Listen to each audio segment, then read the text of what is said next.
ஒரு சித்த யோகியின் சரிதை இரண்டாம் பாகம். அமரக்கவி சித்தேஸ்வரர், பிரபோதரன், சுகுமார். அமரக்கவி போதனைகள் தொடர்கிறது. தெய்வத்தின் குரல், இன்னர் வாய்ஸ். அப்பா, நீ சூட்ச்ம ஒளி பற்றி கேள்விப்பட்டிருக்கிறாயா என என்னிடம் அமரக்கவி நேரடியாகவே ஒரு கேள்வியை கேட்டார். எனக்கு அதை பற்றி ஒன்றும் தெரியாது என்று சொன்னேன். அதை நான் உனக்கு விளக்குகிறேன். உள் ஒளி தேவதா குரல், ஆத்மனின் எதிரொலி தெய்வத்தின் குரல், இவை எல்லாம் ஒன்றுதான். இதனையே ஆங்கிலத்தில் இன்னர் வாய்ஸ், கிளே ஆடியன்ஸ் என அழைப்பார்கள். ஆனால் அசரீரி என்பது வேறு. இந்த தெய்வத்தின் ஒலி என்பது காதில் கேட்கும் ஒலி. நம்முடைய காதில் கேட்பது வெறும் சப்தம். உள் ஒளி என்பது இதனை விட மேம்பட்டது. அதுவே நம்முடைய மனதில் நம்முடைய சுய முயற்சியின்றி தானாகவே உதயமாகும் அறிவின் அதிசூட்சும பேரலைகளாகும். அறிவின் பேரொளி என்பது மிகவும் கம்பீரமாகவும் அதிர்ச்சி அளிக்க கூடியதாகவும் இருக்கும். உள் ஒளியின் அதிக உஷ்ணத்தை சாதாரண மனிதர்களால் தாங்கிக் கொள்ளவே முடியாது. அதுவே சப்த ஸ்வரங்களின் இன்னிசை தொடர்ந்து இடைவிடாமல் நம்முடைய வலது காதில் நடனம் புரிந்து கொண்டிருக்கும். அதுவே இந்த பிரம்மாண்டமான பிரபஞ்சத்தையே தாங்கிக் கொண்டிருக்கும் நாத பிரம்மனின் பேரொளியாகும் என விளக்கினார் அமரக்கவி. முக்குணங்கள். நீ முக்குணங்கள் பற்றி அறிந்திருக்கிறாயா என என்னை நோக்கி ஒரு நாள் கேட்டார் அமரக்கவி. ஓரளவு புத்தகங்களில் படித்துள்ளேன் ஐயா என்றேன். சத்வம், ராஜஸ், தமசு என்ற இதில் சத்வம் என்பது மனிதன் ஆன்மீகத்தில் நாட்டம் கொண்டு யோக சாதனைகளில் தீவிர கவனத்தை செலுத்தி தவம் செய்வதாகும். எனவே மனிதன் எவ்வளவு தவம் செய்கிறானோ அந்த அளவுக்கு சத்வ குணம் வளரும். ராஜஸ் என்பது மனிதனின் தன்னலம் பாராட்டாமல் சுயநலம் கருதாமல் சேவைகள் செய்வது, பிறருக்கு ஆபத்து காலத்தில் உதவிகள் புரிதல், கைங்கரியம் செய்தல், தொண்டு புரிதல் ஆகியவை ரஜோ குணத்தை வளர்த்து கொள்ள உதவுவதாகும்.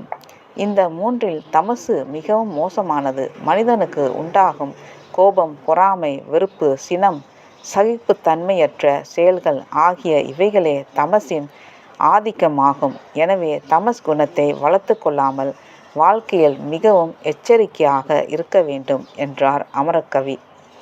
ஆழ்நிலை தியானம், கடல் அலைகளில் உவமை. ஒரு நாள் மாலை வேளையில் அமரக்கவியின் திருவடியில் அருகில் எப்போதும் அமரும் இடத்தில் அமர்ந்திருந்தேன். சற்று நேரத்தில் நிஷ்டை கலைந்த எழுந்த அவர் என்னை பார்த்து, வாப்பா வாப்பா என அழைத்துவிட்டு, நீ எப்பொழுதாவது கடற்கரையோரம் சென்று அலைகளில் நின்று இருக்கிறாயா என கேள்வி கேட்டார். நான் பதிலுக்கு, பல தடவை நான் சென்று கடல் அலைகளில் காலை நனைத்து விளையாடி உள்ளேன் என பதிலளித்தேன். ஆழ்நிலை தியானமும் கடல் அலைகளில் அனுபவம் போலத்தான் இருக்கும். வெளியே அடித்து வரும் கடல் அலைகளை விட உள்நோக்கி திரும்பும் கடல் அலைகளுக்கு வேகம் மிக அதிகம். கொஞ்சம் நாம் ஏமாந்தாலும் கடல் அலைகள் கால்கள் உள்ளே இழுத்து கொண்டு போய்விடும். உள்வாங்கும் கடல் அலைகளின் வேகத்தை நீ அனுபவித்துள்ளாயா என என்னை பார்த்து கேட்டார். ஆமையா, நீங்கள் கூறுவது முற்றிலும் உண்மை. உள்வாங்கும் கடல் அலைகளில் வேகம் என் கால்களை இழுத்துச் செல்வதை நான் பல முறை அனுபவித்துள்ளேன் என்றேன். வெளியே அடித்து தள்ளும் கடல் அலைகளை இக்ரிஸ்பர்ட் எனவும், அதுபோல் உள்வாங்கும் அலைகளை இபிபி எப் என ஆங்கிலத்தில் கூறுவார்கள். ஆழ்நிலை தியானத்தில் உள்ளே நாம் ஆழ்ந்து செல்ல செல்ல நம்முடைய வெளிப்பார்வை, சித்தவிருத்தி, ஐம்புலன்கள் ஆகிய இவற்றின் வேகமும் உள்வாங்கி செல்லும் கடல் அலைகளைப் போலத்தான் இருக்கும்.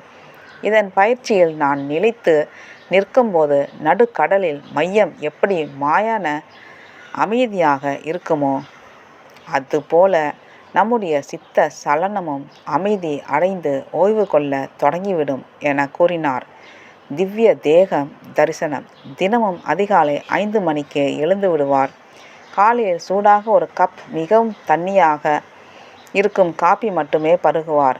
அது ஏறக்குறைய காய்ச்சிய சூடு தண்ணீர் போலவே இருக்கும். அதன் பின் நிஷ்டையில் அமர்ந்து ஆத்ம போதனைகளை எல்லாம் குறித்து கொண்டே வருவார். காலை 10:30 மணி அளவில் குளித்துவிட்டு தலைமுடியை நன்கு தூக்கி வாரி விட்டு நெற்றி நிறைய சந்தனம் மற்றும் திருநீறு இட்டுக்கொண்டு இடுப்பில் ஒரு சிறிய வெள்ளை துண்டை இடுப்பில் கட்டிக்கொள்வார். தன்னுடைய இஷ்ட தெய்வமான மூல கணபதியின் படத்தின் அருகே நின்று கொண்டு தாந்திர முறையில் வழிபாடுகளை நடத்தி முடிப்பார். அப்போதெல்லாம் அமரக்கவியின் அந்த திவ்ய தேகத்தின் திருமேனி தரிசனத்தை பல முறை நான் கண்டு பக்தி பரவசம் அடையும் பாக்கியம் கிடைத்துள்ளது. இடுப்பில் வெள்ளை நிற துண்டுடன் பார்ப்பதற்கு அப்படியே அசல் பட்டினத்தார் போல் காட்சியளிப்பார். இந்த காட்சியை நான் காணும்போது என்னை அறியாமல் என் மேனி சிலிர்க்கும். என்னுடைய மனதில் அமரக்கவியின் திருவடிகளை நான் தியானம் செய்து கொள்வேன். ஸ்ரீ கிருஷ்ணன் கீதையை உரைத்தது போன்ற ஒரு காட்சியை நான் மனதில் கற்பனை செய்து கொண்டு அமரக்கவி ஆத்ம போதனைகளை எடுத்து கூறும்போது அவருடைய திருவடியின் கீழே அமர்ந்து இருப்பதாக நான் பல முறை பாவனை செய்து கொள்வேன். அமரக்கவியின் உணவு முறை. காலை 11 மணி அளவில் ஒரு தட்டில் கைப்பிடி சாம்பார், தயிர் சாதம் என பிசைந்து உண்பார். அவர் எப்போதும் உருளை அல்லது வாழைக்காய் போன்ற காய்கறிகளே அவருடைய உணவில் இடம் பெற்றிருக்கும். அதன் பின் சற்று நேரம் ஆன்மீக விஷயங்களை பேசிக்கொண்டே வரும்போதே நிஷ்டையில் ஆழ்ந்து விடுவார். நானும் விபூதி அடிகளும் பேசாமல் வெளியே எங்கும் செல்லாமல் அமரக்கவியின் பக்கத்திலேயே மௌனமாக அமர்ந்திருப்போம். 1/2 மணி நேரம் 1 மணி நேரம் என தன்னுடைய நிஷ்டையில் ஆழ்ந்து அமரக்கவி மீண்டும் விட்டு போன பேச்சை தொடருவார். அப்பொழுது பல புதிய ஆன்மீக தத்துவங்களை விளக்கி கூறுவார். மாலை 3 மணி அளவில் ஒரு டம்ளர் காப்பி அருந்துவார். எப்போதாவது கோதுமை ரவை, அரிசி உப்புமா, தோசை, இட்லி என உணவு வகைகள் வீட்டில் மாறும்போது அதையும் எடுத்துக்கொள்வார். இரவு 7 மணி அளவில் துரிதமாக சிறிய அளவு உணவை முடித்துக்கொண்டு இரவு 8 அல்லது 9 மணிக்குள் யோக நித்திரையில் ஆழ்ந்து விடுவார். அமரக்கவி தன் குடும்பத்தின் வருமான விருத்திக்கோ அல்லது சொத்து சுகங்களை தனது குடும்பத்திற்கு சேர்த்து வைக்க வேண்டும் என்ற எந்த விதமான வியாபார முயற்சியிலும் ஈடுபடவில்லை. அவருடைய குடும்பம் பலவித சோதனைகளில் சிக்கி தவித்து வறுமையில் வாடிய போதும் எல்லாம் இறைவன் செயல் என்று தம்முடைய தெய்வீக எழுத்துப் பணிகளுக்கே முக்கியத்துவம் அளித்து வந்தார். தன்னுடைய குறைந்தபட்ச ஓய்வூதியத்தை கொண்டே மிகவும் சிக்கனமாக குடும்பத்தை நடத்தி வந்தார். அமரக்கவியின் தேவை என்பது மானத்தை காப்பதற்கு ஒரு துண்டு அல்லது ஒரு கோவணம், 2 வேளை எளிய தயிர் சாதம், அதுவும் கிடைத்தால் சரி, ஒருவேளை இல்லை என்றால் சும்மா இருந்து விடுவார். கையில் இருப்பதை கொண்டு எளிமையாக அமரக்கவி வாழ்ந்த வாழ்க்கை என்பது தற்கால ஆன்மீகவாதிகளுக்கு ஒரு பாடமாகும். அமரக்கவியின் விருப்பம்.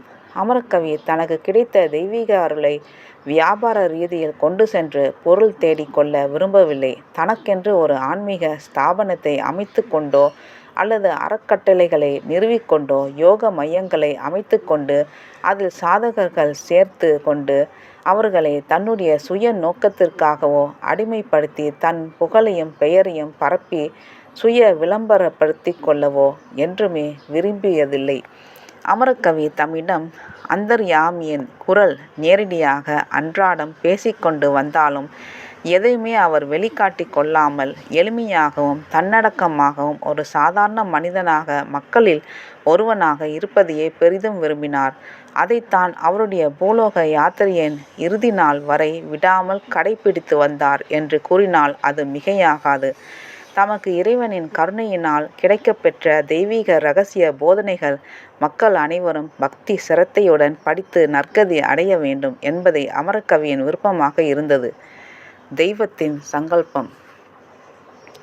பஞ்ச கோஷத்தின் சேர்க்கையில் உருவாகும் அமர கோஷம் நாதோபாசனையில் முடிவான பரநாத்தில் தோன்றும் அமர வாக்கு, விஞ்ஞான கலையில் தோன்றும் அமிர்த சுவாசம் மற்றும் இயற்கையை அடக்கி ஆளும் திருமூச்சு மற்றும் பஞ்ச ஆகாயத்தின் முடிவான பரமாகாசம் என்ற யோகத்தின் பல்வேறு சித்திகளை பிரம்ம நிஷ்டையில் அனுபவிக்கும் பிரம்ம ஞானிகளுக்கே அந்தர்யாமியின் தெய்வீக குரல் அருள் புரியப்படுகிறது. கடந்து போன 3000 ஆண்டுகளாக எவரிடத்திலும் மலராது மிக நீண்டதொரு மௌனத்தை சந்தித்து வந்த தெய்வீக குரல் அதன் எழுச்சியை 1967ஆம் ஆண்டு துவக்கியது என்பது தெய்வத்தின் விருப்பமே ஆகும். அத்தகைய நிலையை தம்முடைய யோக சாதனையில் சாதாரண மனிதனாக இருந்து கொண்டு பரபக்தியில் தன்னுடைய இஷ்ட தெய்வமான மூல கணபதியின் பேரருளை பெற்று பரமாகாச நிலையில் துரியாதீத நிலையில் தெய்வீக குரலை உணர்ந்து இறைவனின் திருவாக்குகளை நேரடி வர்ணனையாக கேட்டு அதனை வார்த்தைகளினால் வடிக்க தோன்றியதே அமரக்கவி சித்தேஸ்வரரின் தெய்வீக கிரந்தங்களாகும். அதில் எழுதியுள்ள ஒவ்வொரு வார்த்தைகளும் இறைவனின் திருவாக்குகளே ஆகும். வேதம், உபனிஷத்துகள், ஸ்ரீமத் பகவத்கீதை ஆகிய தெய்வ கிரந்தங்கள் எவ்வாறு மகரிஷிகளுக்கு துரியாதீத நிலையில் பரமாகாசத்தின் உச்சத்தில் அருள் புரியப்பட்டதோ அதேபோல்தான் அமரக்கவி சித்தேஸ்வரருக்கும் இந்த நவீன விஞ்ஞான யுகத்தின் அறிவு தாகத்தின் ஆராய்ச்சிகளின் தன்மைகளுக்கேற்றவாறு இறைவனால் அருள் புரியப்பட்டுள்ளது என்பதை நினைவில் கொள்க. அமரக்கவியின் நூல்கள் மனித குலத்தின் சகோதர தத்துவம், சமத்துவம் ஆகிய நன்மைகளுக்காகவும் ஜாதி, மதம், மொழி, இனம் ஆகிய வேற்றுமைகள் எல்லாவற்றிற்கும் அப்பாற்பட்டு மனிதர்க்குள் அடங்கி கிடக்கும் ஆன்மீகத்தின் எழுச்சிக்காகவே இறைவனின் கருணையால் அமரக்கவியின் மூலமாக அருள் புரியப்பட்டுள்ளது என்பதுதான் மறுக்க முடியாத உண்மைகளாகும்.